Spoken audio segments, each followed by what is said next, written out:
토요 성경 공부 오신 여러분들을 주님의 이름으로 환영합니다. 기도하고 시작하도록 하겠습니다. 하나님, 이렇게 토요일 성경 공부를 통해서 우리가 아직 설교를 통해서 다 듣지 못한 그 주변의 이야기들 저희들이 알기를 원합니다. 아버지 하나님, 주님께서 우리에게 부탁하시기를 너희는 비둘기처럼 순결하고 뱀처럼 지혜로워라고 말씀하셨습니다. 주님, 우리가 지혜롭기 위해서는 하나님 알아야겠기에 저희들은 오늘도 주님을 알고 싶어서 오늘 이 자리에 나왔습니다. 아버지 하나님, 이 부족한 종을 세워주셨고 또 듣기 위해 하나님 앞에 귀를 여는 아버지 하나님, 이 시간을 축복하여 주시고 전하는 자나 듣는 자가 같은 마음, 같은 생각 안에서 우리가 함께 교감할 수 있도록 도와주시옵소서.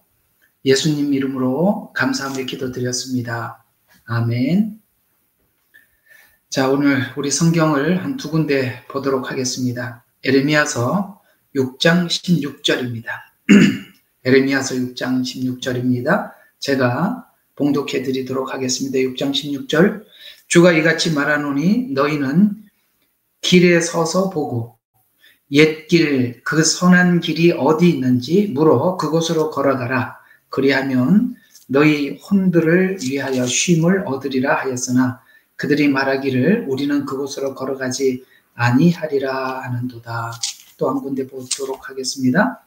누가복음 15장 11절에서 19절까지 누가복음 15장 11절에서 19절까지 제가 봉독하지요. 또 주께서 말씀하시기를 어떤 사람에게 두 아들이 있는데 그중 작은 아들이 아버지에게 말하기를 아버지 저들에게 돌아올 재산의 몫을 주소서라고 하니 그 아버지가 자기 살림을 그들에게 나누어 주었더라. 얼마 후에 작은 아들이 모든 것을 모아가지고 먼 나라로 가서 그곳에서 방탕하게 살면서 자기 재산을 낭비하더라. 그가 모든 것을 탕진한 후에 그 나라에 큰 기근이 들어 궁핍하게 되기 시작하니 그가 나가서 그 나라 백성 중 한 사람에게 더부살이를 하게 되었더라. 그 주인이 그를 자기 농지로 보내어 돼지를 치게 한지라. 그가 돼지가 먹는 곡식 껍질로 배를 채우고자 하였으나 그에게 주는 사람이 아무도 없더라. 그때 그가 자신을 돌아보고 말하기를 내 아버지의 많은 품꾼들은 먹을 것이 풍족하고도 남는도다. 그런데 나는 굶어 죽어가는도다. 이제 내가 일어나서 내 아버지께로 가리라. 그리고 이렇게 말하리니 아버지여 내가 하늘을 거역하며 아버지 앞에 죄를 지었나이다. 나는 더 이상 아버지의 아들이라고 말할 자격이 없나이다.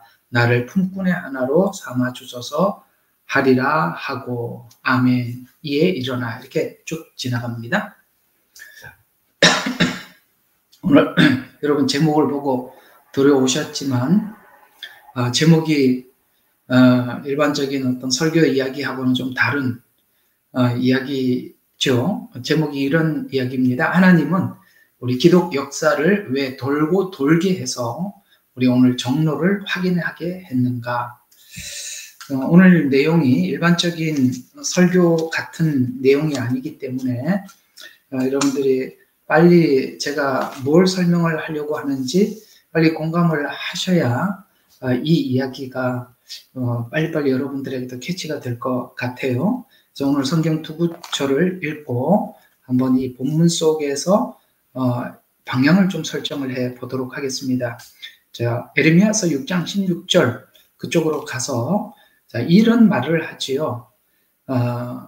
주가 이같이 말하노니 너희는 길에 서서 보고, 자, 서서 보라는 관찰하라 이런 뜻이죠. 관찰해라. 그러니까 스스로 관찰해라. 그리고 옛길, 그 선한 길이 어디 있는지, 그 옛길은 어디입니까? 원래 하나님께서 이 복음을 통해서 온 인류를 구원하시고자 했던 그 원래 그 길, 그걸 이야기하는 것입니다. 옛길, 그 선한 길이 어디 있는지, 자, 여기 물어. 자, 아까 뭐 하라고요? 보고, 그 다음에 물어. 그곳으로 걸어가라. 이렇게 얘기하겠습니다. 봐라, 물어라. 이건 뭐지요? 아무 생각 없이 오지 말라는 얘기죠. 많이 생각을 해보라는 것이고, 관찰해라는 것이고, 들어야 한다, 이해해야 한다 라는 뜻이 여기 담겨 있습니다. 그리하여 너희가 너희 혼들의 쉼을 얻으리라. 그러나 이제 이스라엘 백성들은 우리가 그것으로 걸어가지 않겠습니다, 이렇게 고백했던 내용을 예레미야는 기록하고 있고, 오늘 금방 읽었던 우리 탕자의 비유, 우리 너무나도 잘 아는 비유 중에 하나죠. 이 탕자는 아버지와 함께 그 아버지 그늘 아래, 아버지 보호 아래 있는 그 축복이 얼마나 큰 축복인지 모르고 있어서 아버지가 그러니까 15장 12절에 보면 작은 아들이 아버지에게 말하기를, 아버지는 저에게 돌아올 재산의 몫을 주소서. 자, 이게 돌아올 재산의 몫이 어떤 의미를 가지고 있는가는 오늘 이 본문이 여러분들에게 설명하고자 하는 주제와 밀접한 관계를 가지고 있습니다. 우리 인간이 창조 이후에 하나님으로부터 가지고 있는 권리가 뭐죠? 자유의지입니다. 그러니까 내가 내 마음대로 내가 내 마음대로 선택할 권리, 이게 자유의지죠. 그게 이제 우리 인간에게 하나님이 주신 자유의지. 오늘 여기로 말하면 권리, 아버지의 재산, 목, 이렇게 표현을 할 수 있겠습니다. 오늘 빨리빨리 이렇게 정리를 하고 빨리빨리 잡아 들어가셔야 돼요. 뭘 이야기하려고 좀 복잡한 이야기고, 여러분들 이제 듣고 나면 굉장히 중요한 내용이고 강의구나, 이거 꼭 우리가 한번은 듣고 소화를 해야 될 중요한 이야기를 하고 있구나라는 것을 알게 될 것입니다. 자, 아까 자유의지라고 말씀을 드렸습니다. 그래서 아버지가 살림을 그들에게 나누어 주었더라. 안 준 게 아니고 주더라 라고 말씀을 하고 있고, 그리고 어떻게 합니까? 이제 먼 나라로 가서, 이 나라라는 개념은 아버지의 통치, 아버지의 법이 통하지 않는, 아버지의 법이 미치지 않는 이런 뜻이 여기 담겨 있습니다. 그래서 나라, 법이 다른 곳이죠. 그래서 가서 탕진하고 낭비하고, 그 다음에 탕진한 후에 이렇게 비웠다. 그러니까 오늘 이야기를 참 저도 잘 풀어가야 되는데, 이 둘째 아들은 아버지의 그 보호 아래, 아버지의 체제 아래, 은혜 아래 사는 것이 얼마나 자기에게 축복인지 모르고 있죠.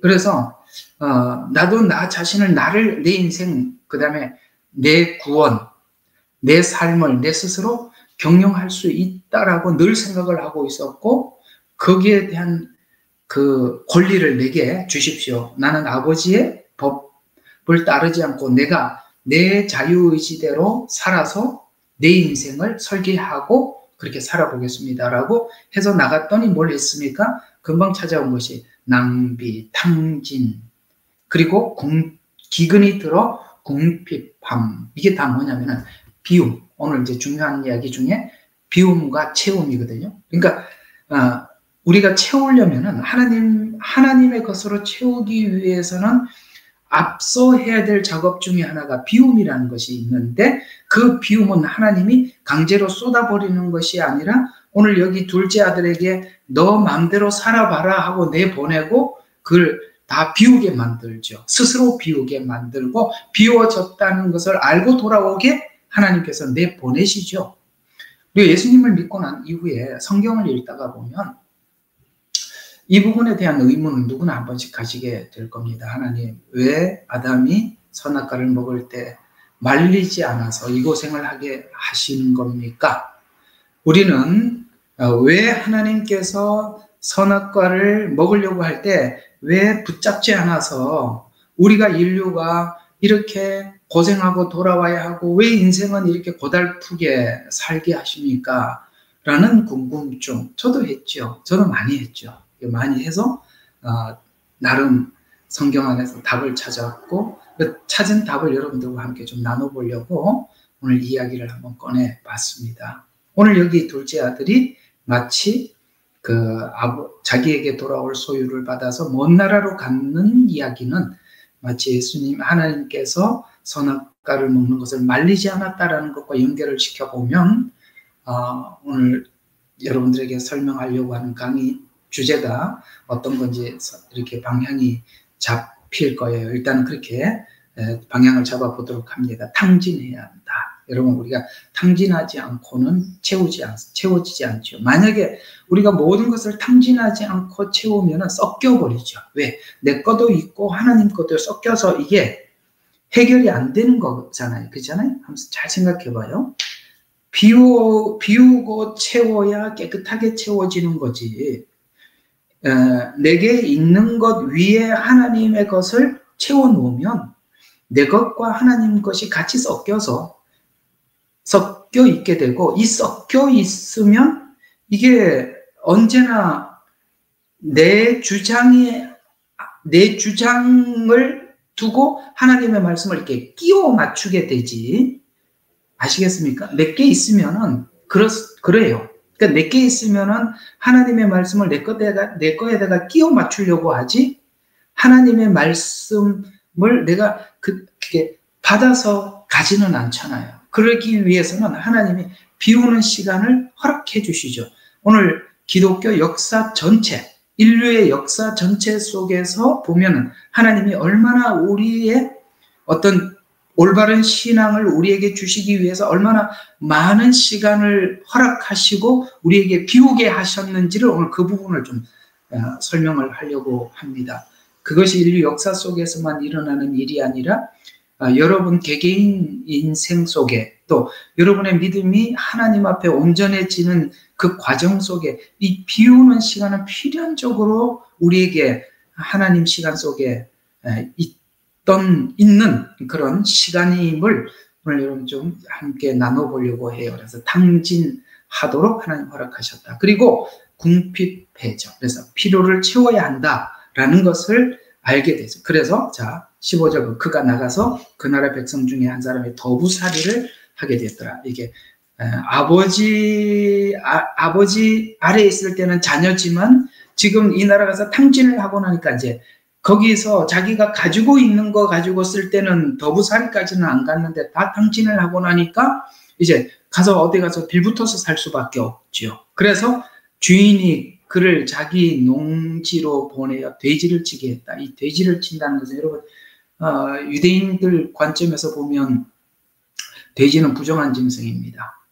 특별히 여러분 아시다시피 과거에 그 에피파네스 4세가 성전에 돼지 피를 뿌린 사건이 이스라엘에게는 가장 모욕적인 사건이었던 것처럼, 이런 짐승이 등장하는 것은 그들에게는 가장 모욕적인 상황까지 몰려갔다라는 것입니다. 궁핍이 어느 정도까지냐, 돼지가 먹는 곡식 껍데기로 자기 배를 채워야 할 만큼 비참한 상황이 왔고, 자기에게는 그런, 그리고 그에게 주는 사람이 아무도 없더라까지 온 거지요. 이게 궁핍한, 어디까지 궁핍해져요? 그때, 요게 그러니까 비워진 상태. 오늘 비움을 이야기하려고 하는 거죠.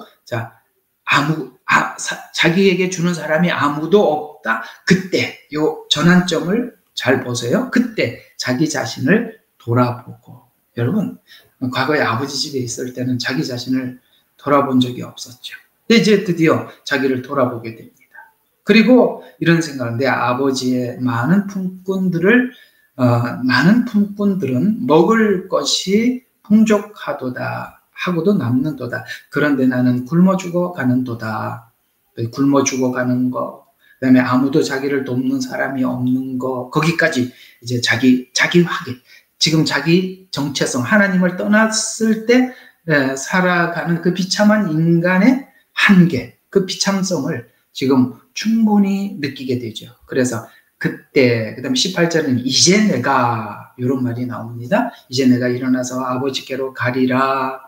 그리고 이렇게 말하리니, 아버지여, 내가 하늘을 거역하여 아버지 앞에 죄를 지었나이다. 여러분, 죄인이 아버지 아래서 보호를 받고 축복을 받고 있다는 것은 그 과거에는 전혀 몰랐었는데, 이렇게 나가서 이제 모든 것을 다 잃어버리고 가장 궁핍한 비참한 상태가 되었을 때 뭘 알게 되냐면 죄인을 받아주셨는데 그 죄인을 그토록 사랑하시고 보호하시고 그 모든 것을 먹이시고 입히셨던 하나님이었구나라는 걸 몰랐었잖아요. 이게 돌아가서 자기가 아들이라는 말을 하나님 앞에 그렇게 대우받기를 받는 데는 받기까지 정말 죄송스러워. 그러니까 그 말을 할 수 없는 존재였다는 것을 알고 죄인이었구나라는 것을, 이거 느닷없이 아들이었는데 죄를 지었나이다라니까 죄가 등장하게 되죠. 그래서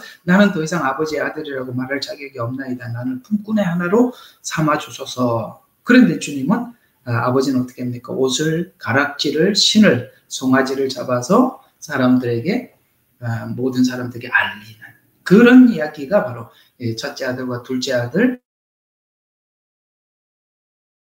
비유 속에서 있습니다. 자, 오늘 이 성경 구절 두 가지를 얘기를 했어요. 하나는 에레미야 6장 16절, 그 다음에 누가복음 15장에 있는 첫째 아들과 둘째 아들 비유를 통해서 여러분들에게 잠시 언급을 했습니다. 자, 이 이야기를 그냥 설교를 하려고 하는 게 아니라 우리 하나님께서 이 기독교 역사 속에 쭉 하나님께서 이 역사가 예를 들어서 비틀비틀 왔단 말이에요. 기독교 신앙이 정로를, 오늘 아까 이게 정로라, 이 길이 정로라라고 했는데, 여러분 이 정로라는 말을 지금 누가복음 15장 첫째 아들과 둘째 아들이 아버지에게 혜택을 보고 있을 때는 이 길이 정로라는 걸 몰랐었죠. 근데 둘째 아들이 나갔다 돌아와서 이게 진짜구나, 이게 정로구나라는 것을 알게 됐죠. 그래서 우리가 이게 정로라는 것을 알기까지 우리에게는 이런 둘째 아들과 같은 역사적 어떤 교회가 그런 시간을 보내왔고 지금도 그 시간을 보내고 있고 그 시간을 보내는 것 중에 마지막 이제 두 번째, 크게 두 타이틀로 이제 오늘 여러분들에게 과거에 있었던 중세 기독교, 지금 현대 기독교, 이 두 가지를 두고 한번 여러분들에게 설명을 해보려고 해요. 오늘 좀 어렵고 복잡한 강의지만 그러나 이게 정말 우리에게 필요한, 꼭 한 번은 꼭 듣고 소화를 해야 되는 그런 내용이었구나라는 것을 여러분들이 알게 되면 여러분들의 신앙이 편협적이지 않고 굉장히 광의적이게 넓어지고 여러분들이 모든 것을 그래, 이 역사 속에 하나님께서 이렇게 움직이셨고 지금 우리에게 이 지점에 여기 갖다 두셨구나라는 것을 이해하는데 정말 도움이 되셨으면 좋겠습니다. 자, 그러면 이런 이야기를 한번 살펴보도록 하겠습니다. 인류의 역사, 그렇게 성경이 말하는 인류의 역사를 인류가 보는 관점, 그러니까 사람들이 보는 관점이 아닌 하나님 관점에서 하나님이 지금 둘째 아들에게 허락한 것처럼 이 인류 역사가 똑바로 기독교를 정로로 중앙으로 통과한 게 아니라 이렇게 치우쳐 왔단 말이에요. 어떤 중세는 어떤 신권이라는 이름으로 치우쳤고 지금 현대는 인권이라는 이름으로 치우쳤거든요. 신권과 인권 치우쳤단 말이에요. 마치 둘째 아들이 집을 나가서 파산했던 그 과정이 어떤 그 시간을 우리에게 허락했는가. 그래서 이 세상 사람들이 보는 그런 세계사라는 관점에서 보는 게 아니라 기독교회사, 곧 하나님의 허락과 왜 그 긴 시간을 우리에게 이렇게 가불론박할 수 있도록 그렇게 허락해 주셨는가. 그렇게 하나님 관점에서 보면 인류 역사에서 하나님 말씀에 순종하며 살아가는 것이 얼마나 소중한 것인지 우리 개개인이 피부로 깨닫는 데까지 많은 시간이 실제 그 기독교 역사 속에서도 돌아왔고 우리 인생, 우리 각 개개인도 마치 인류 역사가 그렇게 돌아온 것처럼 우리도 돌며 돌아서 이제 그렇습니다. 오늘 이 둘째 아들이 고백한 것처럼 아버지 집에는 먹을 것이 많다, 풍족하다 라는 것을 우리 스스로 인식해서 하나님 앞에 돌아오게 되는 이 일이 우리 인생 속에도 다 있더라. 여러분 공감하시면 공감하시죠? 안 보여서 공감하실 줄로 믿어요. 자, 그러면 이스라엘 역사가 그렇듯이 사실 이스라엘 역사, 그러니까 우리 기독교인들에게도 이스라엘이라는 나라, 한 나라를 두고 한번 생각해 보면, 여러분 성경에 보면 이스라엘이 받은 축복을 여러 가지로 쭉 나열을 하고 있어요. 그들은 성전을, 그 다음에 율법을, 그 다음에 언약을 이렇게 하나님 앞에 받았단 말이죠. 그런데 이것이 그들에게 얼마나 남다른 축복인지 몰랐어요. 그래서 하나님께서는 이 바벨론 포로 생활을 통해서 하나님 말씀을 그냥 따라 살아가는 것이 얼마나 복된지를 하나님께 깨닫게 하듯이, 교회가 복음을 받은 후에도 하나님의 말씀을 깨닫고 그것이 진짜 이 안에 사는 것이 행복입니다, 가장 가치 있는 것입니다 라는 것이 우리 스스로가 하나님 앞에 오늘 둘째 아들이 고백한 이 고백처럼 받아들여지기까지 인류가 얼마나 긴 시간을 돌고 돌아왔는지 성경적 관점에서 보기 시작하면, 하나님은 우리들을 깨우치기 위해서 스스로 나가게 하고 스스로 토론하게 하고 그 긴 시간 어두운 터널을 지나면서 많은 생각을 하게 하고 나중에 결국에는 하나님 앞에 스스로 돌아오도록 했음을 우리는 알게 된다는 것이죠. 자, 그런 도대체 목사님 이게 뭔 얘기십니까? 예, 뭔 얘기인지 좀 성경 두 구절만 보면 이 이야기구나. 자, 로마서로 한번 가보죠. 로마서 1장 17절. 로마서는 여러분 아시다시피 복음을 설명하는데 모든 것을 투자한 굉장히 중요한 서신이죠. 자, 그럼 로마서 시작이 이렇게 시작되었다는 걸 볼 수 있습니다. 자, 1장 17절 보겠습니다. 이 복음 안에는 이라고 말하는 것은 물론 성경 전체가 복음이지만 지금 로마서를 기록하고 있는 내용이 이 복음을 기록하기 때문에 이 복음 안에는 이렇게 표현했단 말이에요. 그래서 복음 안에는 믿음에서 믿음에 이르게 하는 하나님의 의가 계시되었다, 이렇게 말씀하셨어요. 여러분, 믿음에서 믿음이라는 것은, 여러분 이 첫째 아들과 둘째 아들은 전부 다 아버지의 아들이었어요. 그렇다면 그분이 아버지라는 걸 안단 말이죠. 아버지의 아들이니까. 그러니까 믿음에서, 그 다음에 이 믿음이 어떤 믿음으로 가고 있다는 거예요. 믿음에서 믿음으로 이렇게 얘기하는 것은 믿음이라는 단어를 한 번만 쓰면 되지. 왜 믿음에서 또 믿음이라는 단어를 또 써서 도대체 이 앞에 있는 믿음은 뭐고 또 믿음으로라는 이건 또 뭐냐, 이렇게 설명을 하고 있어요. 그래서 복음 안에는 믿음에서 어떤 믿음으로 가고 있단 말이에요. 이르게 하는 하나님의 의가 계시되었으니 어떤 믿음으로 가려고요? 의는 믿음으로 말미암아 살리라 함과 같으리라.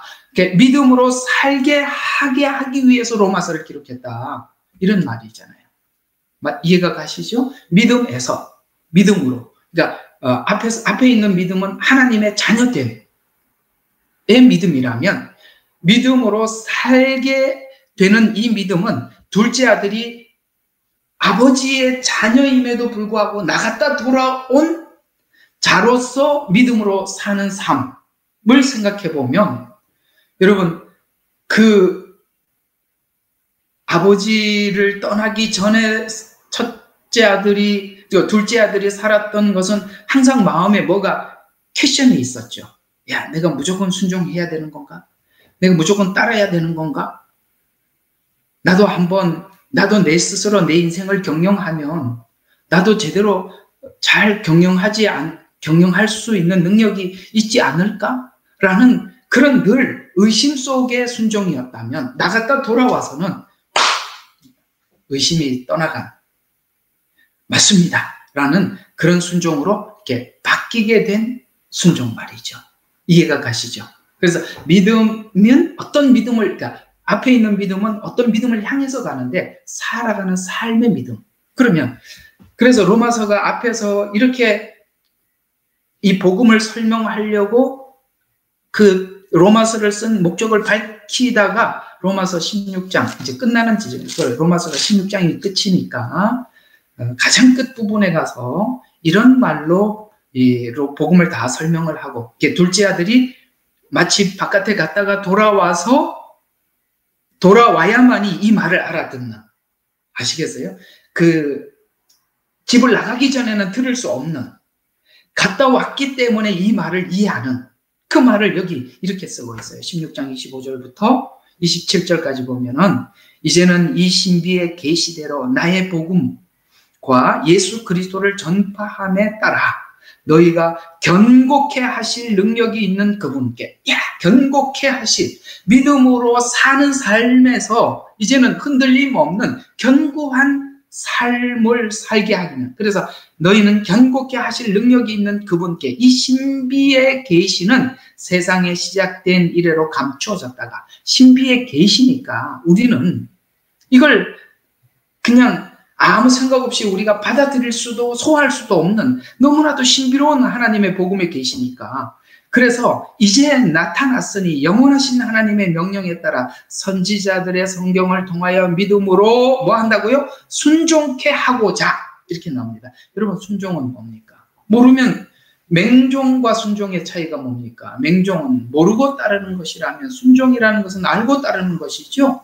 그러니까 오늘 이제 둘째 아들이 집을 나갔다 돌아와서 아버지의 말씀을 뭐 하겠습니까? 순종이라는 것은, 제가 살아봤습니다. 아버지 말이 얼마나 옳은지 압니다. 라는 것을, 그리고 그 아버지께서 나를 얼마나 사랑하시고 기다려주시고 받아주신 것을 아는 상태에서 이제는 이 순종은 거부할 수 없는, 어떤 말을 하더라도, 예를 들어서 우리가 가장 받아들이기 어려운 말, 자기를 부인하고 자기 십자가를 지고 나를 따르라는 이 말조차도 아멘 하고 받을 수 있는 그런 사람이 되었습니다. 무엇이 그렇게 했다? 복음이. 그래서 이 복음을 내가 다 받기까지 어떤 일이 있었다고요? 비우는 시간이 있었고 이제 돌아와서 채우는 시간이 있었다. 오케이? 오늘 이 두 관점 잘 한번 생각해 볼 필요가 있습니다. 자, 저와 여러분은 지금까지 계속 이제 몇 시간에 걸쳐서 자유주의 신학에 대한 이야기를 해왔었죠. 오늘은 그 이야기를 지금 이어가고 있는 중인데요. 오늘 이 이야기가 자유주의 신학을 설명하는데 무슨 관련이 있느냐 들어보면 관련이 있다는 걸 알게 됩니다. 자, 그러면 하나님께서 첫 번째 우리에게 이 둘째 아들이 집을 나가서 느꼈던 두 가지가 있었을 거예요. 두 가지. 하나는 중세 기독교가 느꼈던, 중세 기독교라 그러면 대부분 천주교입니다. 그 천주교에서 느꼈던 그 신앙의 감정을 한번 생각해 보려고 해요. 중세 기독교는 천주교가 가장 주동이었었는데요. 그 당시 여러분 우리 중세 영화들을 대부분 보면 황제와 교황권, 이 두 권이 있었잖아요. 그러나 이 황제권보다 교황권이 컸죠. 모든 황제들은 교황에 의해서 그 황제가 세워지기도 하고 폐위되기도 하고 그랬던 것을 우리가 기본적으로 알고 있는 이야기지 않습니까? 그래서 이 중세 기독교는 천주교에서 신권이라는 이름으로 절대 복종을 강요했어요. 모든 사람들에게 하나님이 누군지 어떤 분인지 설명을 해주질 않아. 설명을 해주지 않고 무조건 복종해라 라고 절대 복종을 강요하는 교황의 그 절대 복종, 절대 권력, 그런 시대에 이제 그를 저항하는 운동이 이제 중세의 그래서 중세를 암흑기라고 하잖아요. 그러니까 중세의 그 암흑기의 절대 복종에 오늘 식물이 난 거죠. 내가 하나님을 알고 순종하고 싶은데 오늘 여기 믿어 순종케 하려고 성경은 말씀하고 있는데 순종이라는 것은 이 사람들에게 이거는 복종도 아니고 중세는 대부분이 가르쳐주지 않고 무조건 따르라고 했기 때문에 이거는 복종도 아니고 맹종이죠. 그렇게 표현하는 게 훨씬 맞습니다. 그래서 이렇게 교황권의 절대 권력에 저항하는 운동이 영국에서 1688년에 명예혁명으로 인해서 이렇게 시작하게 됩니다. 여러분 과거에 학교 다니면서 배웠던 공부들을 조금 되새기면서 한번 들으면 좋겠어요. 그리고 뭐 그렇게 어렵지 않는 이야기니까 들어보면 그래 우리 옛날에 배웠던 그런 이야기구나 하고 이해가 되리라고 생각합니다. 복잡하고 어려운 이야기는 안 넣었으니까 기본적인 이야기만 좀 한번 해보도록 하겠습니다. 그래서 이 명예혁명이 군주 세력을 제한하고 절대 권력을 제한하고 근데 우리가 지금 세워져 있는 그 의회, 그러니까 국회 이런 거죠. 그런 역할을 강화시켜서 이제는 어떤 한 사람의 절대 권력, 절대 복종 이렇게 휘두르는 그런 의사를 반영하는 그런 그 시간을 끊고 인권을 내세워서 이제 각 개개인의 목소리를 어떤 대표에게 주어서 그것을 이제 반영하는 그런 쉽게 말해서 인권이 사람들에게 이렇게 인권이 이제 그 모든 결정에 이렇게 반영하게 되는 이런 것들 이제 명예혁명을 통해서 일어나게 되었습니다. 거기에 이제 많은 영향을 주었던 한 몇 사람 그 철학자 왜 이런 철학자들이 왜 중요하냐면 오늘 이제 다 뒤에 들어보면 뭐 철학 공부 시간도 아니지만 이게 중요하기 때문에 한번 들어보면은 여러분들 꼭 들어야 될 이야기니까 제가 준비를 했어요. 자 그래서 이게 보면은 여러분 칸트, 로댕, 데카르트, 다윈 이런 사람들 여러분 많이 들어본 사람들이죠. 그래서 보편적으로 아는 사람들 이름만 제가 올렸어요. 칸트 1700년 중반에 여러분 이 칸트가 아주 이 중세의 어떤 절대 권력, 그러니까 교권, 교황의 권리, 교권, 신권 이런 것을 무너뜨리는 가장 도화선이 된 사람이죠. 그래서 그는 1700년 중반에 있는 철학자로서 그러니까 순수 이성 비판, 그러니까 이성으로 비판을 해보자. 너희들이 말하는 것이 무조건 절대 복종해라 라고 하는데 우리가 한번 생각해 보겠다. 이게 왜 복종해야 되는지 그리고 우리가 왜 따라야 되는지 왜 그걸 무조건 따라야 하는지 나에게도 좀 인식을 시켜달라. 이것이 바로 이제 칸트가 주장했던 참 중요한 주장이에요. 왜 이런 주장이 나왔을까요? 너무나도 명령하고 복종하고 그렇게 하라고 그랬기 때문에 여러분 그 한 사람에게 어떤 교황도 그렇고 아니면은 그 황제들도 그렇습니다만 사람들이 절대 권력을 갖게 되었을 때 얼마나 사람들이 타락하는지 아시죠? 그건 인간이 그런 것을 가지게 될 때 절대 거룩하게 쓸 수가 없어요. 그래서 이 칸트는 비판을 해보자. 그리고 우리가 인식해보자. 그래서 이게 왜 그러냐. 지금까지 너무나도 맹목적으로 복종하라고 했기 때문에 그런 거거든요. 여러분 또 로댕, 그럼 여러분 잘 아는 1800년도 중반에 있었던 조각가, 생각하는 사람 로댕. 이거 뭐 학교 다니면서 우리 다 그 그림 정도는 다 봤을 그런 그림인데요. 너무나도 유명하죠. 조각가인데. 이게 뭘 이야기하냐면 생각하는 사람 로댕. 무슨 말입니까? 왜 이를 앞에 생각하는 사람이라는 말이 붙었을까요? 너무나도 생각 없이 시키는 대로 해왔다는 거예요. 생각해봐라. 생각하라. 고로 존재한다. 데카르트 여러분 아시죠? 1600년도 나는 생각한다. 고로 존재한다. 여러분 칸트, 로댕, 데카르트의 공통점이 있어요. 생각, 비판, 생각해봐라. 왜? 이런 말들이 전부 다 뭘 의미하느냐면 데카르트가 유명한 말, 나는 생각한다. 고로 존재한다. 이건 무슨 말이야? 너는 생각 없으면 존재하는 게 아니다. 이런 역설적인 의미를 여기 담고 있지 않습니까? 다 이 중반에 일어났던 그 운동들은, 이런 운동들은 다 뭐냐면은 무조건 생각하지 않고 강요에 의해서 신앙을 무조건 맹종하는 것에서 이제는 사람들이 식물이 난 거예요. 그래서 나도 스스로 판단할 수 있는 그런 사람이 되어라. 그래서 생각하는 사람 로댕을 통해서 생각해봐라. 생각한다. 나는 고로 존재한다. 이런 생각이라는 말들은 바로 거기에 반항하는 차원에서 등장한 철학자, 조각가 이런 사람들이죠. 그래서 이게 이제 너무 나가서 이제 생각하고 너무나도 그러니까 비판을 하고 순수 이성 비판 이렇게 비판을 하다 보니까 창조에도 비판을 가해서 나온 여러분 잘 아는 다윈의 진화론이 바로 칸트, 로댕, 데카르트 이런 이성주의에 의해서 등장한 바로 진화론도 여기에 한 몫을 하게 되는 것입니다. 물론 이제 뭐 이걸 뭐 악이다, 선이다, 뭐 이거는 사탄이다, 뭐 그렇게 얘기하면 저도 할 말은 없습니다만, 여러분 오늘은 그런 그냥 뭐 마귀다, 사단이다 이렇게 치부하지 말고 하나님께서 왜 이런 역사를 우리에게 주셨는지를 한번 생각해 보자는데, 하나님 관점에서 이렇게 좀 이렇게 그냥 이쪽은 사단이고 이쪽은 하나님의 것이고 이렇게 두 가지로 그냥 아무 생각 없이 그냥 나누려고 하는 사람들에게는 오늘 이런 강의가 별로 의미가 없겠지만, 그래도 들어보셔야 되고 한 번쯤은 정리를 하고 생각해 볼 필요가 있는 이야기 드릴 겁니다.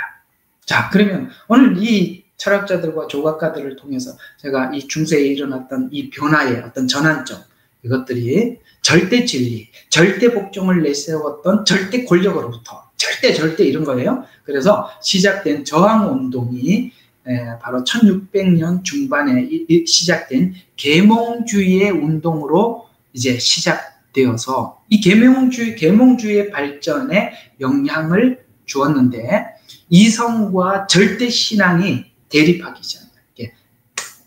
이제 뭐 절대 권력, 교황권 혹은 황제권, 그 다음에 맹종, 무조건 따르라. 그 당시에는 성경도 사람들이 읽지 못하게 했잖아요. 그러니까 성경이 뭔 얘기를 하고 있는지도 몰라.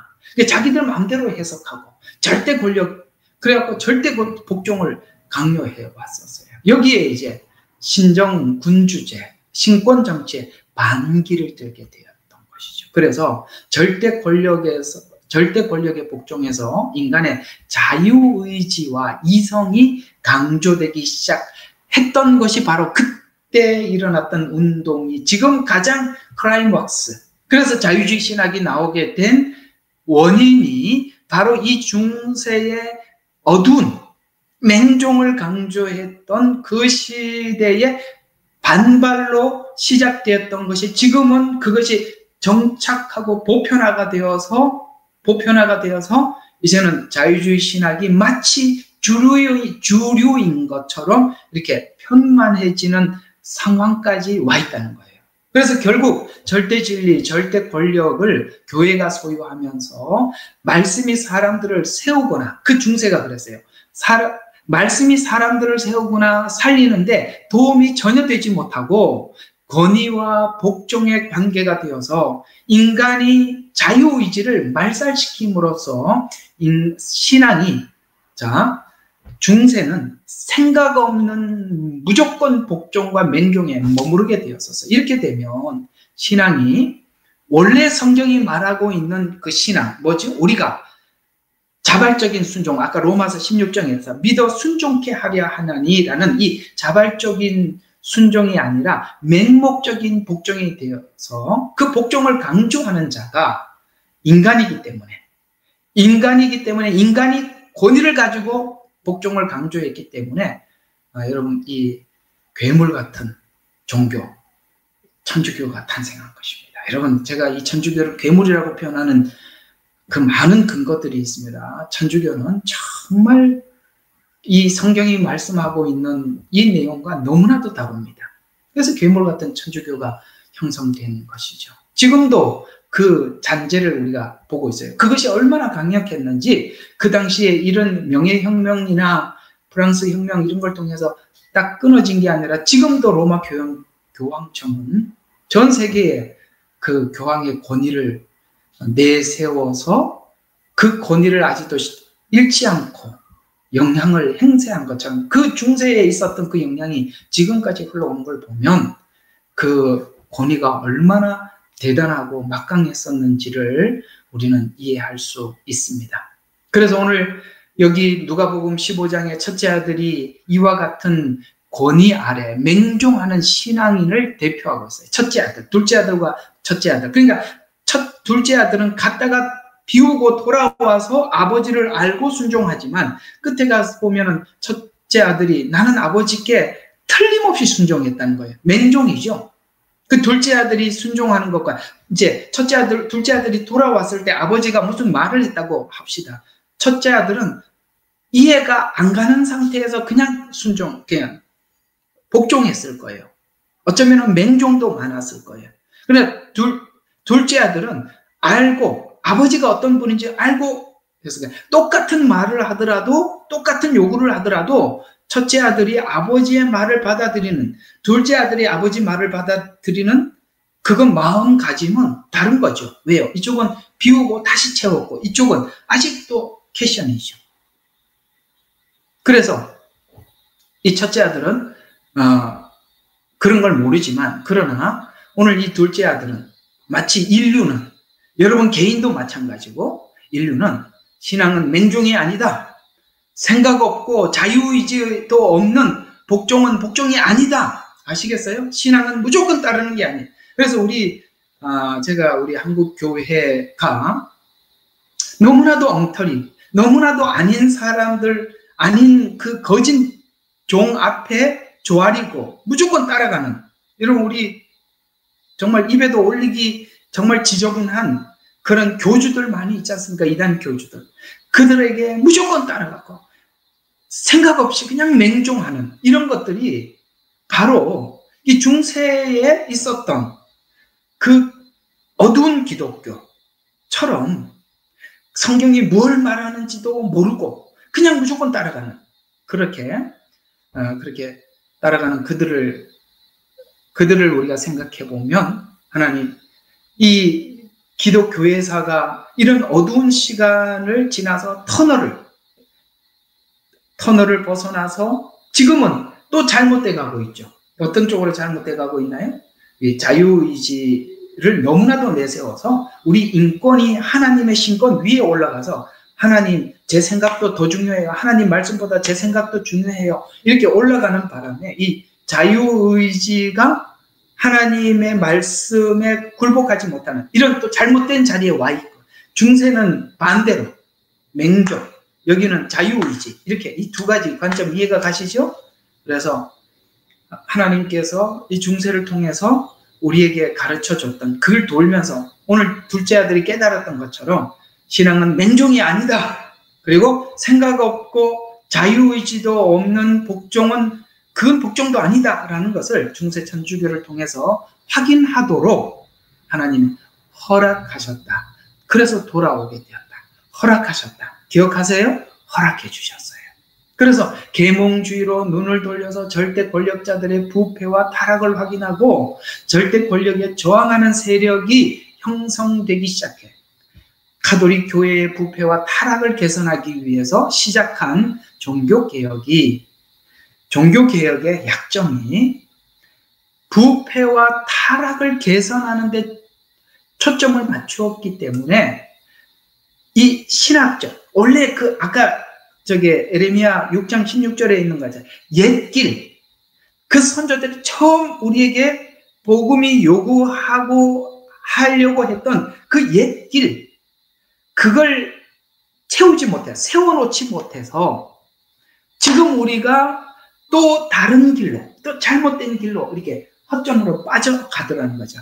이해가 가죠? 중세는 뭘 허락했고, 그 다음에 중세가 지나고 난 이후에 또 뭘 허락했는지. 왜냐하면 이 두 가지는 우리가 신앙생활을 정착하기까지 우리가 다 가지고 있는 의문이면서 또 해결해야 될 문제이기 때문에 그렇다는 거예요. 하나님 무조건 따르는 것이 옳습니까? 하나님 우리 자유의지는 생각하지 않나요? 우리가 하나님께 이렇게 하나님의 말씀을 이해하고 따르고 싶습니다도 있고, 하나님의 말씀을 무조건 옳다도 있는데, 그걸 하나님께서 우리를 설득하는 그 긴 과정이 역사 속에 담겨 있고 우리 인생 속에, 신자들 인생 속에도 담겨 있다는 것. 그래서 여러분들이 신앙생활을 하면서 뭔가 하나님 앞에 하나님의 말씀은 옳은 것 같은데, 또 따라야 하는 게 맞는 것 같은데, 또 한편으로는 하나님 내가 그걸 따르기까지는 저도 좀 이해가 필요해요, 이것도 있고, 저 말씀이 옳습니다도 있는 거지요. 그래서 그걸 우리가 둘째 아들이 경험한 것처럼 인류 역사는 그걸 경험해 왔다. 오늘 주장이 그 이야기입니다.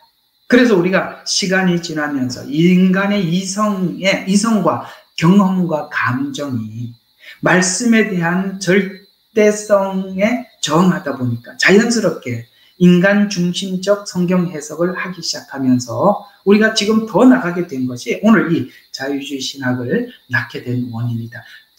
이제 아시겠습니까? 절대 복종, 여기에 저항하는 그것이 시작되었는데 지금은 너무나도 잘못 가서 이 자유주의 신학이 교회 안에 편만하게 지금 퍼져 있는, 어쩌면 이 마지막 때 하나님께서 너희가 미혹을 받지 않도록 주의해라 라는 이 말도 이 두 가지 이야기 속에 함께 있을 거라고 생각합니다. 무조건 맹종하지 마라. 하나님은 우리에게 아무것도 이해시키지 않고 무조건 따라라 이렇게 하는 분이 아니란다. 여러분, 그 다음에 또 하나는 뭐예요? 네 생각만 내세우지 마라. 하나님이 언제나 옳다도 있는 것이죠. 이 두 가지가 우리의 하나님의 그 말씀 앞에 항상 있고, 하나님은 할 수 있으면 우리를 그걸 이해를 시켜서 순종하도록 그렇게 하는, 그걸 얼마나 하나님에 대해서 많이 굴복되어 있고 거기에 대해서 우리가 얼마나 하나님 앞에 아멘 하고 화답할 수 있는가는 오늘 둘째 아들이 경험한 그 경험들이 하나님 앞에 그렇게 순종하게 만들어 가는 것이겠죠. 자, 그래서 성경은 원래 이 자유주의 신학에 대해서, 그래서 성경은 원래 절대 진리와 자유주의의 신비한 조화를 설명하고 있었어요. 이 두 가지가 너무나도, 하나님의 말씀은 너무나도 분명해. 그러나 우리가 그 자유의지가 그 하나님의 말씀에 옳습니다, 맞습니다, 이렇게 우리가 그 반응을 해줘요. 이 두 가지가 신비롭게 그 조화를 설명해요. 이 둘은 매우 조화롭게, 그리고 미세하면서도 신비롭게 아울러져 있어요. 아주 미세하게. 그래서 성경 어디를 보면 하나님 우리를 설득하고 계시고, 그 다음에 설득된 우리들에게 말씀하고 계시기도 하고, 그런 부분들을 여러분들이 볼 줄 안다면 하나님께서 복음이 말씀하고자 하는 그 깊은 곳에서 하나님의 마음으로, 그래서 저는 제 설교에 하나님의 마음을 많이 담아서 여러분들에게 전달해 주는 부르심이 제게는 있다고 저는 생각을 해요. 하나님의, 제 설교를 여러분 듣다가 보면 하나님의 마음이 여러분이 많이 느껴지게 될 거예요. 왜냐하면 제가 이런 관계 속에서 아까 이게 인간의 하나님의 절대적인 변함없는 완전한 말씀과 인간의 그 자발적인 그 순종 사이에서 우리가 자발적으로 순종하려면 하나님의 마음을 알 때 하나님의 말씀에 순종하게 되잖아요. 그래서 저는 여러분들에게 하나님의 마음을 최대한 많이 설명을 해서 여러분들이 예, 맞습니다, 옳습니다 라고 여러분들이 자발적으로 순종하는 대로 이렇게 이끌어내는데 제가 이렇게 모든 설교와 성경 공부가 초점이 많이 맞춰져 있어요. 아마 여러분 제 설교를 많이 들으신 분들은 제 말에 많이 공감하실 거예요. 이게 너무나도 중요하더라는 거예요. 그래서 변함없는 말씀과 절대적인 말씀을 이해하게 하시는 것. 그 다음에 자발적으로 복종해서 순종해서 신자의 생활 사이에 간섭하시고 하나님의 그렇게 만들어가기 위해서 우리 생활 속에 간섭하시는 그 깊고 아주 깊이 관여하시고 아주 미묘한 신비로운 그런 일들이 우리 생애 속에 계속 하나님께서 역사하시죠. 그래서 우리는 이런 일들이 내 인생과 생애 속에 계속 하나님께서 녹아 있게 하고 그걸 계시하고 계시고 그걸 지금 가르쳐주고 있다라는 것을 여러분 살면서 많이 경험하고 고백하고 있지 않습니까? 그래서 신비한 이끌림을 통해서 우리 모두 다 여기 와 있고 신비한 변화를 경험하고 있고 그 신비한 이끌림이 무엇이고 그 다음에 그 신비한 변화가 무엇입니까? 라는 것을 저는 설교를 통해서 계속 여러분들에게 설명해 주고 있는 중입니다. 그래서 이 둘의 조화를 잘 설명해내는 것이 설교고 신학의 목적이거든요. 이 둘의 조화를 이해하는데 성경과 개인의 체험과 경험과 이성의 일치가 성령 안에서 굉장히 신비롭게 엮여 있어요. 이것을 말로 다 설명할 수 없는 신비로운 조화가 내 안에서 일어나고 있는 중이죠. 성도들도 이와 같이 어떤 이들은 마치 중세의 성도들이 겪었던 절대 진리에 절대 복종하라는 그런 시간을 보내는 이도 있을 거예요. 그러나 또 어떤 시점이 되면 하나님, 저도 제 자신을 잘 경영할 수 있습니다 라고 둘째 아들처럼, 그래서 어떤 시점이 되면 자기 자신의 감정과 이해 부족으로 갈등을 경험할 때도 있지요. 갈등을 경험할 때도 있어요. 그 갈등도 내 것과 하나님 것이 이렇게 뭔가 내가 지금 실험하고 있기 때문에 갈등이 일어나는 거예요. 갈등이 일어난다는 것은 이게 잘못된 게 아니라, 무조건 믿어가 아니라, 갈등이 일어난다는 것은 하나님의 것을 채우는 과정 속에서 내 것과 하나님 사이의 것을, 그 가치를 서로 견주어 보는 시간들이에요. 결국은 하나님께서 내 것을 다 내려놓게, 둘째 아들이 다 버릴 수밖에 없었던 것처럼 이게 내려놓게 하실 거예요. 결국은 그렇게 될 겁니다만, 그러나 이 갈등 없이 채우면은 우리는 인간이 아니죠. 그건 그냥 로봇이고 칩일 뿐이죠. 갖다 끼우면 되는 거지. 굳이 우리를 설득할 필요는 없죠.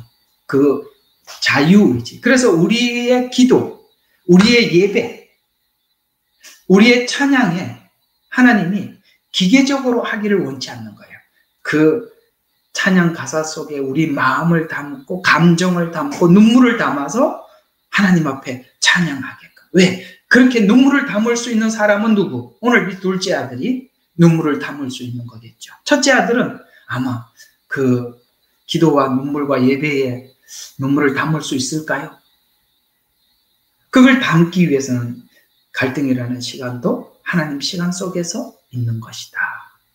여러분, 이 갈등을 느낄 때 이 설교를 통해서 여러분들에게 많은 자유가 느껴지고 깨달아졌으면 좋겠습니다. 그래서 또한 이런 것들이 다 과정임을 이해해야 하는 것입니다.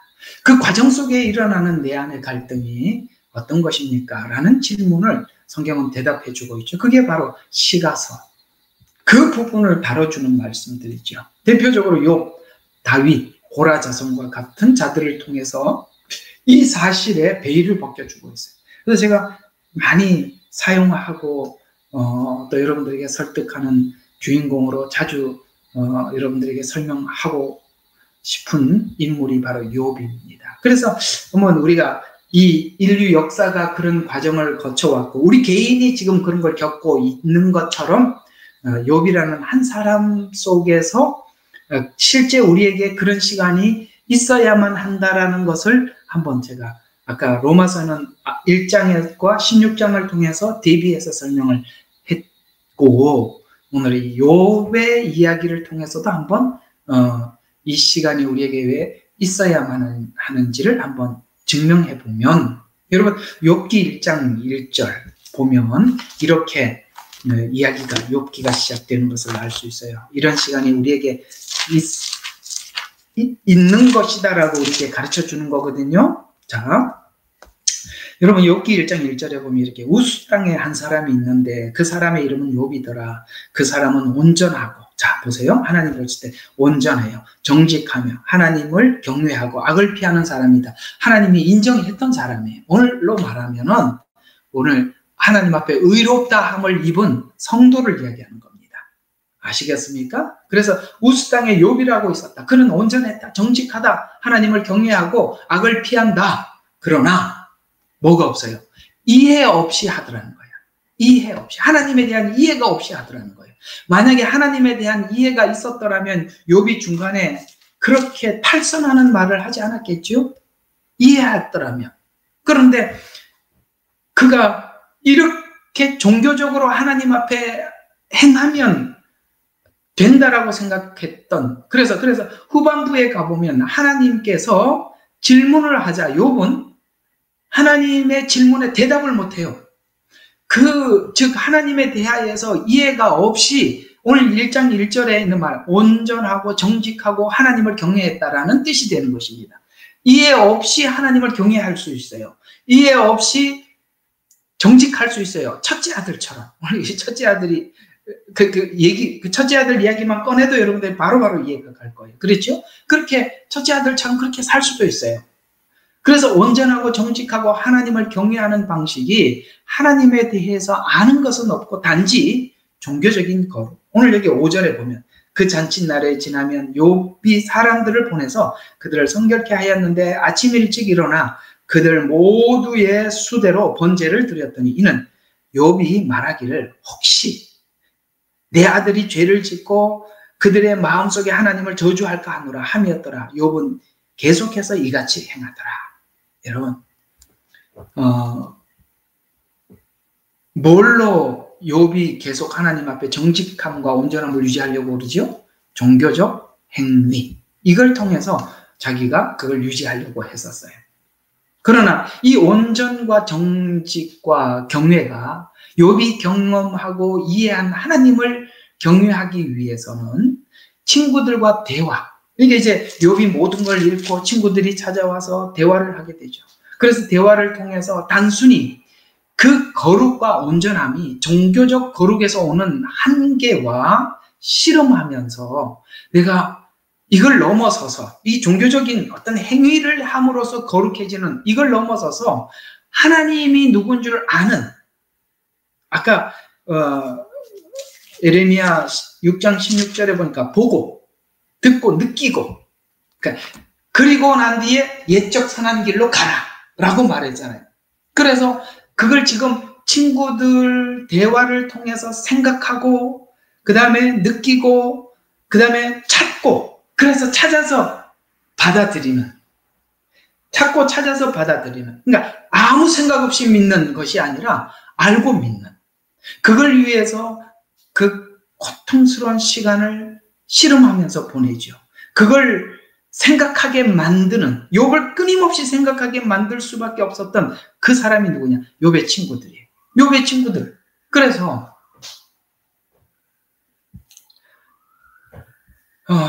우리는 이런 게 있죠. 아무 생각 없이 그냥 믿고 싶습니다. 아무 생각 없이. 하나님 그러지 말라는 거예요. 생각하고 이해하고 믿으라는 거예요. 그걸 생각하고 이해하고 받아들이기까지 그 욥이 지났던 그 긴 시간에 수 없는 고통스러운 이야기들을 내뱉는 것입니다. 여러분, 여기 보면은 온전하고 정직하다고 그랬는데, 여러분 온전해 보여요? 욥이? 생일을 저주하고 하나님을 향해서 원망하고 그러지 않습니까? 어때요? 온전합니까? 온전하지 못하잖아요. 근데 그 나중에 욥기 끝에 가서 하나님이 인격자로 인격자로 알고 인격적인 신앙을 갖게 되자 욥이 온전해지는 것입니다. 아시겠습니까? 이 두 과정이 있다는 것. 이 사이에 우리가 지나가야 될 어떤 과정이 있다는 걸. 하나님은 긴 역사, 기독교 역사를 통해서도 우리에게 설명해주고 있고, 한 인물인 욥을 통해서 설명해주고 있는 것처럼 여러분 각 개개인에게도 이런 일이 있는 거예요. 그래서 궁금한 거죠. 알고 싶은 거죠. 그걸 알고 싶은 사람들은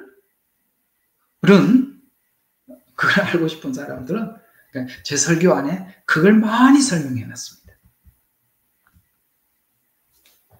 그래서 끝에 가보면 온전한 줄 아는데 마지막 가서 하나님이 등장하자, 그리고 하나님은 질문을 하자. 하나님에 대해서 내가 누군지 아느냐라고 묻는 질문에 대해서 욥이 아무것도 아는 것이 없고 입을 열지 못하죠. 그리고 하나님은 계시, 곧 말씀을 통해서 자신의 정체성을 확인한 욥은 이제는 진짜 온전하고 완전한 의인으로 거듭나게 돼. 믿음으로 말미암아 살리라라는 말. 그 다음에 믿음으로 순종케 하려 하나니라는 말이 드디어 욥의 생애 속에 열리죠. 시작되죠. 여러분, 이게 예수님을 믿고 난 이후에 우리에게 찾아오는 고통이고 괴로움이고, 그것 때문에 여러분과 제가 씨름하고 한숨 짓고 눈물을 흘리며 기도하고 있는 것입니다. 이와 같이 기독 역사의 긴 시간이 이런 시간을 두루 경험하면서 지금 정착된 것처럼 역사 신학의 발전사를, 우리가 신학의 발전사를 보면서 개개인의 성도들에게도 조상들이 경험해왔던 과정을 지나가야 한다는 것과 지나가고 있는 것을 우리가 알기를 바랍니다. 그리고 우리도 이제 그저 그냥 하나님을 이렇게 맹목적으로 순종하고 따르는 것에서 우리는 좀 더 나가서 맹목적이 아니라 그분의 성향, 그분의 성품을 알고 믿을 때 우리 신앙은 흔들림 없는 굳건한, 세상에 환란이 오고 미혹이 와도 유혹이 와도 흔들리지 않는 오직 예수 그리스도, 이런 신앙으로 우리가 변화되게 될 것입니다. 바로 그 지점에 와 있을 때 과연 우리는 어떤 믿음이 우리 속에 뿌리를 내릴까요? 자, 이 말을 성경은 설명해 준 곳이 있어요. 요한일서입니다. 4장. 야, 이걸 다 지나오면 바로 이해가 안 된 이 말을, 이제 이 말이 무슨 말인지 열리는구나. 그냥 수준 높은 위치에 둘째 아들 정도 돼야 이해하는 성경 구절이거든요. 한번 이 구절이 얼마나 굉장한 구절인지 한번 봐요. 요한 1서 4장 16절에서 18절 제가 읽어 드리도록 하겠습니다. 16절 18절. 자, 하나님께서 우리를 향해 가지신 사랑을 우리가 뭐 했어요? 알고 믿었노니. 안 돼요. 이거 아는데 얼마나 고통스러워서, 얼마나 힘들었어요. 얼마나 긴 시간을 눈물을 흘렸습니까? 그래서 하나님께서 우리를 향해 가지신 그 사랑을 알고 믿는 거예요. 무조건 믿습니다가 아니라 하나님은 사랑이시라. 그래서 십자가에서만이 이게 우리가 알게 되는 거예요. 그래서 하나님은 사랑이시라는 결론, 종착역, 거기서 둘째 아들이 아버지께 딱 받아 들어왔을 때 둘째 아들이 생각했을 때는 종의 하나로 보라고 했는데 아버지는 가락지를 끼우고 옷을 입히고 신을 신겨주고 잔치를 벌려줘요. 그 종으로 받아준 게 아니라 아들로 받아줬다는 것을 알고 둘째 아들이 아버지는, 둘째 아들이 이해하고 있는 아버지는 인격자시며 사랑이시다라는 그 결론, 거기에 딱 도착해서 드디어 내 신앙이 뿌리를 내릴 때 우리의 삶이 하나님의 사랑을 마음에 두고 순종하고 마음에 두고 행하는 그런 자리에 와 있을 것입니다. 그 결론 지점이 뭐라고요? 뭘 알았어요? 하나님은 사랑이시라는 것을 아는 그 결론 지점. 그래서 사랑 안에 거하는 자는 이제 그 사랑 안에 딱 거하죠.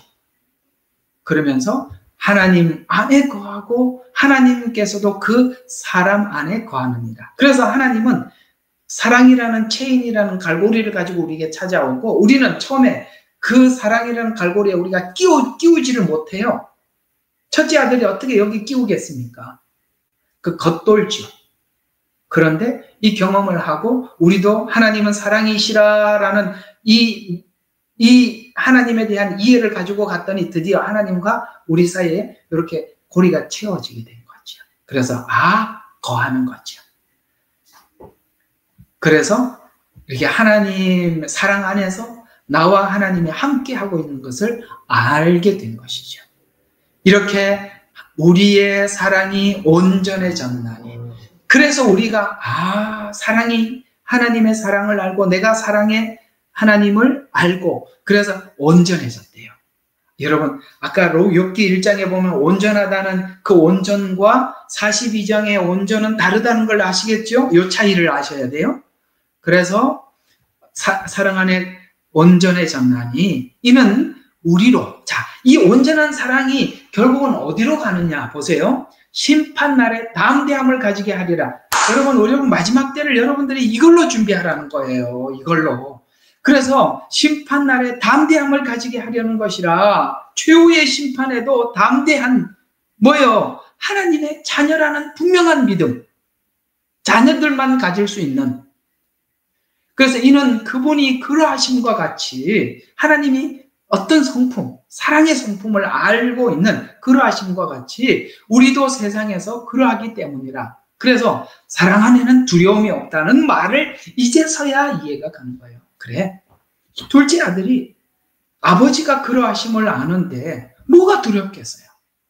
그래서 여러분, 우리가 이상하죠? 옛날에는 하나님을 모를 때는 두려움이 가득, 마지막 때가 오는데 어떡하지? 그렇게 막 두려워졌다가 하나님에 대해서 알면 알수록 이상하게 뭔가 빠져나가는 게 있을 거예요. 그게 뭐냐면 두려움이 없어져 가는 거예요.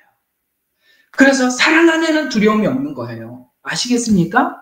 그 사랑을 믿는 믿음 안에서 두려움이 없는 거예요. 그래서 온전한 사랑을, 두려움을 내어 쫓느니라. 그래서 옛날에는 두려움으로 하나님을 섬겼는데 이제는 두려움이 쫓아나가고 하나님을 정말 사랑하는 그 하나님을 섬기게 된 거예요. 그래서 두려움을 쫓아내느니라. 이는 두려움에는 고통이 있음이라. 두려워하는 자는 왜 두려워하느냐? 사랑 안에서 온전히 거하지 못해서 두려워한다. 아시겠어요? 이 말을 소화할 수 있어야 되는 거예요. 하나님은 이걸 가르쳐주고 싶은 거예요. 너하고 나하고 관계는 사랑 안에서 맺어진 관계. 사랑 안에는 두려움이요. 왜? 하나님이 어떤 성품을 가지고 있는지 둘째 아들은 집을 나왔다 돌아와서 경험했어요. 그래서 인류가 헤매고 돌아온 자리는 욥이 돌아온 자리고 사랑을 확인하기까지 여러 가지를 경험하고 돌아와 사랑 안에서 두려움을 떨쳐내는, 끊어내는 그런 자리가 되었습니다. 또 우리가 이런 시간을 허락하셔서 빙빙빙 돌다가 돌아와서 우리가 경험하게 된 것은 자유입니다. 자유. 목요일 날 저녁 예배 때 말씀을 여러분들에게 드렸었지요. 진리를 알게 되리니 진리가 너희를 자유롭게 하리라 라는 말. 여러분, 이 진리는 뭡니까? 그 십자가 복음 안에 있는 하나님의 무한한 사랑, 그 진리입니다. 그러니까 진리를 알게 되리니 그 진리가 너희를 자유롭게 하리라. 여러분, 둘째 아들에게 신을 신겨줬대요. 그건 뭡니까? 아들로서 자유를 누리라. 종은 신을 신지 않죠. 그 당시에 아들만이 신을 신을 수 있었습니다. 그런 것처럼 진리를 알지니 진리가 너희를 자유롭게 하리라. 36절 요한복음 8장 36절에 보면 만일 아들이 너희를 자유롭게 하면 참으로 너희가 자유롭게 되리라. 십자가 그 사랑을 알고 나면 너희는 자유하는 복음을 가지게 되었다.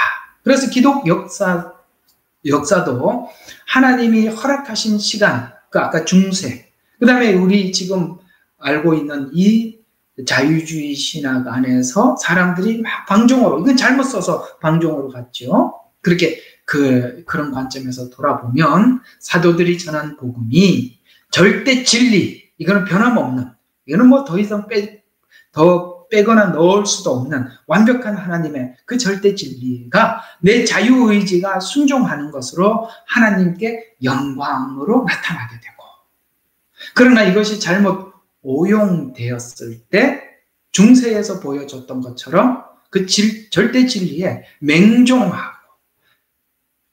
맹종해서 하나님의 영광을 드러내지 못하고 하나님을 믿지만 늘 마음에 불만으로 가득 찬 그런 신자가 되든지, 자유의지에서 우리가 이 자유의지를 잘못 이해를 해서 하나님은 사랑이시래, 마음대로 해도 된대 라는 이런 방종하거나 이런 것들은 전부 다 하나님의 영광을 가리게 되죠. 아시겠습니까? 온전하게 예수를 믿게 될 때 그 진리의 말씀을 내가 순종하게 되므로 세상 사람들에게 하나님의 영광을 드러내기도 하고, 우리가 잘못 가면 무조건 맹종하는, 그래서 도리어 하나님의 영광을 방종해서 영광을 가리는 그런 쪽으로 가게 된다라는 것을 역사 속에서 하나님 우리 눈으로 보게 하셔서 우리가 옛적 선한 길이 정로가 여기구나 라는 것을 하나님께서 가르쳐 주기 위해서 교육차 그런 시간을 허락했다. 이해가 가시죠? 이해가 간다고 생각합니다. 그래서 그럼 지금 중세 천주교에서 한 것은 맹종에 대한 이해였다면 현대 자유주의 신학에서 확인하고 있는 것은 자유에 대한 오용으로 인한 방종입니다. 그래서 성경은 우리에게 이 기독교가 예수님 십자가 이후에 등장한 최대의 이단이 있었죠. 여기저기 언제든지 나타나는 크게 두 가지. 하나는 유대교. 그래서 율법으로 돌아오라. 우리 갈라디아서에서 하고 있잖아요. 그런 이단도 있었다면 또 다른 이단이 하나 있었죠. 바로 이 자유주의의 출발점과 같은 니골라당의 비유. 그래서 우리의 구원은 영혼의 구원이고 육은 악하고 악에 매여 있고 그 악으로부터 탈출할 수 없으니 죄를 지어도 무방하다. 하나님은 이해하신다. 방종이죠. 이게 바로 자유주의 신학이 하나님께서 우리에게 진리를 알지니 진리가 너희를 자유롭게 하리라라는 말을 꽈서 우리로 하여금 잘못 받아들이게 만들도록 처음 씨앗을 뿌린 바로 이 니골라당의 교훈은 자유주의 신학의 시작점이 된 것처럼 이 자유주의 신학은 니골라당의 열매와 같이 방종하게 만들어서 오늘 주님께서 우리에게 너 마지막 때 미혹을 받지 않도록 주의하라는 이 주의하라고 강조한 이 주의점은 이 자유주의 신학이 준 이 방종, 여기에 하나님께서 초점을 맞춰서 우리에게 준 메시지다라고 생각을 합니다. 그래서 자유주의 신학을 받아들이게 드리는 이유가 무엇이냐? 왜 사람들이 이렇게 쉽게 받아들일까? 그것은 바로 성경 말씀을 자기 편의주의죠. 그러니까 예수 믿고 천국은 가야 되겠고 내가 마음대로도 살고 싶고 이 두 가지가 우리가 이 자유주의 신학, 니골라당의 교훈을 쉽게 받아들이게. 그래서 이런 식으로 설교를 하고 이런 식으로 자유를 주는 교회를 사람들이 선호하죠. 가기를 원하고. 왜? 거기를 얘기를 들어보면 맞는 것 같고 내가 살아가는 이 죄된 삶에 대해서도 일부 허락하고 이거 얼마나 감사해요. 그래서 이 자유주의 신학을 사람들이 쉽게 받아들이는 이유가 자기 편의주의로 이렇게 신앙생활을 하려고 할 때 그래서 자기가 편한 대로 믿고 그 다음에 믿고 싶은 대로 믿는 그래서 이런 자유주의 신학을 그래서 디모데후서에 보면은 마지막 때 사람들이 자기를 사랑하고 자기 사랑이 자유주의 신학을 받아들이게 되는 하나의 동기가 되게 되죠. 왜 그러면 사람들이 자기 편리한 대로 해석하려고 하는 것입니까? 각자가 자유로운 신앙을 가지기를 원했기 때문입니다. 그래서 이 두 가지가 조화롭게 중세에 있었던 하나님의 절대적인 말씀, 그거는 맞아요. 그걸 악용해서 문제가 된 거고. 그 다음에 자유의지, 맞습니다. 그걸 악용해서 문제가 된 것이지만 이 둘은 함께 있는 것이죠. 그 함께를 여러분들이 지금 세상이 잘못 설명하는 것처럼 그렇게 이해하지 마시고 성경이 말씀하고 있는 그것대로 하시라. 저는 예수님을 믿고 난 이후에 정말 궁금했던 게 뭐냐면 구약의 결론인 사두개인들과 바리새인들의 신앙의 태도와 사도들의 신앙의 태도가 왜 그런 둘이 똑같이 하나님을 믿고 따라가지만 어떻게 이 구약에 있는 그 장로들, 12지파의 장로들의 모습과 사도들의 모습은 왜 이렇게 다른가? 저는 굉장히 궁금했어요. 굉장히 많이 궁금해요. 조금 궁금한 게 아닙니다. 너무 궁금했어요. 이게 도대체 무슨 차이일까? 사도들은 왜 이렇게 하나님의 말씀에 절대적이고 기뻐하며 이 말씀을 따라갔을까? 구약에서는 그토록 그렇게 하나님의 사랑으로 말씀을 하고 그렇게 이야기를 해도 그 사람들은 늘 삐딱하고 반대하고 그렇게 불만이었을까? 참 많이 생각을 했습니다. 어쩌면 제 설교 속에는 그 많은 고민들을 녹여서 여러분들에게 전달하고 있다고 봅니다. 사도들은 바로 그런 둘째 아들과 같이 이 과정을 이해하고 하나님을 받아들인 자들이라면 이스라엘 그 12지파는 이 과정 없이 하나님 이해 없이 했기 때문에 아마 그랬을 거라고 저는 그렇게 확신하고 그렇게 보고 있습니다. 그래서 이 자유주의 신학적 이런 어떤 신앙의 성향은 이 복음을 전하는 지역의 문화나 사회에 변화를 주지 못해요. 이해가 갑니까?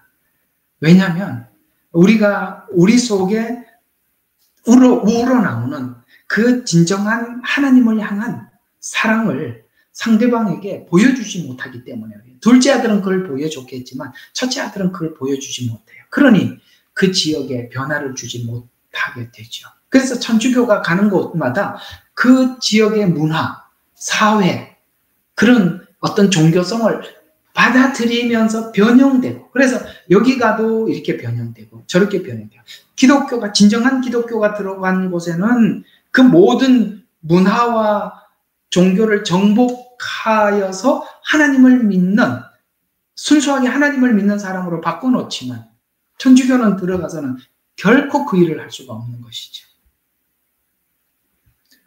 또 이런 자유주의적 성향은 자유주의 신학의 주체가 인간이기 때문에 인간 중심의 질서, 곧 다른 말로 말하면은 저 멀리 하나님, 예수님께서 준비하고 있는 그 천국, 그런 하나님의 나라를 생각하는 것이 아니라 세상 중심의 하나님 나라를 이해하게 되어서, 그렇게 되면 성경의 해석이 우리가 말하는 예수님이 준비하고 있는 천국, 천성이 아니라, 천성이나 천년 왕국과 같은 하나님 나라가 아니라 세상 천국을 지향하게 됩니다.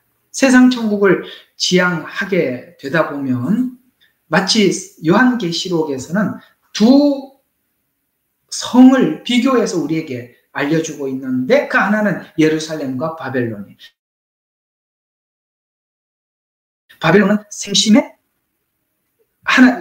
나라를 이야기한다면 예루살렘은 하나님 나라 중심의 하나님 나라를 이야기하는 것입니다. 그래서 똑같이 하나님 나라라고 말을 하고 있지만 자유주의 신학 안에서 하나님 나라를 이해하고 있는 사람은 바벨론 시스템, 그래서 정말 살기 좋은 나라, 살기 좋은 세상을 머릿속에 그리게 될 것이고, 복음 안에서 하나님 나라를 이해하고 있는 사람들은 7년이라는 시간이 지나면 천년 왕국이라는 예루살렘이 통치하는 그 나라, 그 천년 왕국이 끝나고 나면 영원한 하나님의 나라, 이렇게 이해를 하고 있어서 지금 우리가 이 자유주의 신학을 잘못 받아들이게 되면 하나님 나라라고 했을 때 마치 누구는 바벨론 성과 같은 그림을 그리면서 하나님 나라를 생각하게 되고, 누구는 예루살렘을 생각하면서 하나님 나라를 이해하게 돼요. 그래서 여러분들이 지금 사람들에게 하나님 나라라고 이야기를 했는데 어떤 사람은 가만히 그 하나님 나라를 이해하는 거 보니까 마치 바벨론 성을 이해하고 있는 것 같이 하나님 나라를 이해하고 있는 사람들 앞에 서서 그 얘기를 하면 여러분 답답할 거예요. 왜?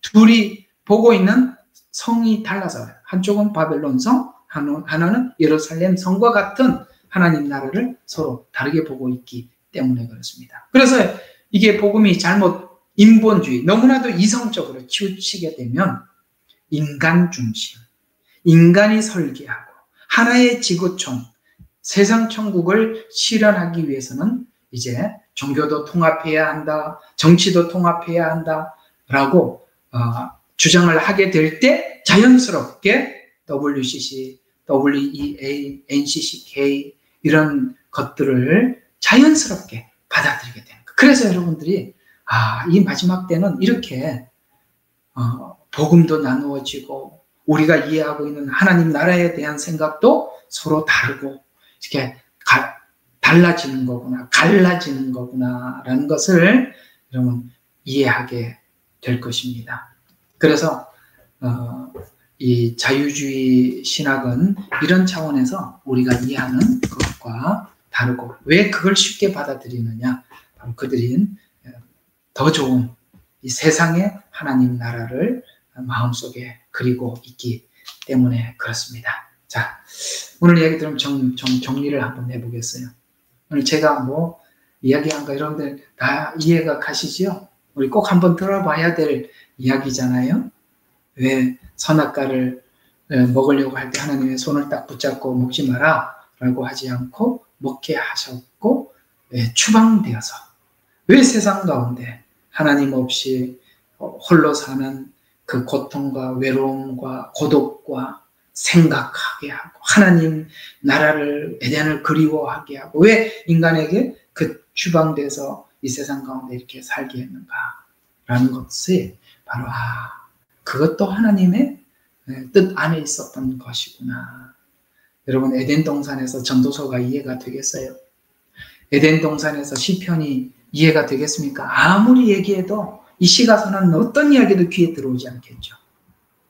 우리가 에덴에서 추방되고 그 하나님 나라를 그리워할 때, 이 하나님 나라가 얼마나 가치 있고 소중한지 우리가 생각하게 되듯이, 왜 욥이 그렇게 하나님을 경외하는 자였지만 하나님은 그 욥에게 그 모든 것을 다 가지고 가시고 욥으로 하여금 그토록 생각하게 하고 돌이키게 하고 그 고통의 시간을 보내서 훗날 하나님께서 무슨 말을 하더라도 하나님이 그런 분이시구나 라고 인격적으로 받아들이게 된 이후에 믿음에서 믿음으로 살리라라는 말이 드디어 욥에게 시작되었구나 라는 것을 알게 되듯이 인류의 역사 속에서도 그 일이 있었고 여러분 개개인에게도 이런 시간들을 하나님께서 주시는 거죠. 그래서 이런 과정이 하나님의 계획 속에 있다라는 것을 알고 성경을 보기 시작할 때 성경이 과거에 열리지 않았던 부분들이 열리게 되고 그럴 때 여러분들은 아까 사랑 안에는 두려움이 없다라고 말씀하신 것처럼 여러분의 믿음이 두려움으로 다가오는 것이 아니라 자유인으로 하나님의 자녀됨으로 그 정체성을 알고 담대하게 이 마지막 때에 믿음을 굳게 뿌리 내려서 우리가 하나님 앞에 나아가게 될 줄로 믿습니다. 오늘 이 말씀이 여러분들의 많은 생각을 하게 하고 여러분에게 큰 도움이 되었으면 하고 바랍니다. 기도하고 마치죠. 하나님, 그 중세에 어두웠던 시간, 현대의 이 자유로운 방종, 우리 인간이 누구나 한 번쯤은 겪고 싶고 이해하고 싶었던 것들입니다. 그걸 하나님께서 인류의 역사 속에 허락해 주셔서 답을 구하게 하셔서 감사합니다. 우리가 그걸 모르고 믿었더라면 어쩌면 첫째 아들처럼 하나님 안에 누리는 혜택이 얼마나 값진 건지 모르고 하나님을 섬겼을 텐데 그걸 우리가 알고 보니 이게 얼마나 값진 건지 알게 되었을 때 우리에게 분명해지는 한 가지가 있습니다. 그것은 자유입니다. 자유롭게 정말 감사하며 하나님을 섬기게 되었고 그 자유가 주는 기쁨은 사랑 안에 두려움이 떠나갔다는 사실입니다. 하나님은 여전히 둘째 아들을 받아주셨던 것처럼 우리를 받아주시는 하나님이십니다. 그 받아주심에 우리는 감사하고 감격해서 오늘도 내일도 조금씩 예수 그리스도 안에서 우리가 변해가고 있음을 느낍니다. 주님, 그렇게 우리를 만들어가고 계시는 하나님을 찬양하고 감사합니다. 오늘 이 말씀을 들은 사랑하는 형제자매님들, 하나님이 주신 이 은혜의 혜택을 저들이 다 누리게 축복하여 주옵소서. 감사드리옵고 예수님 이름으로 기도드렸습니다. 아멘.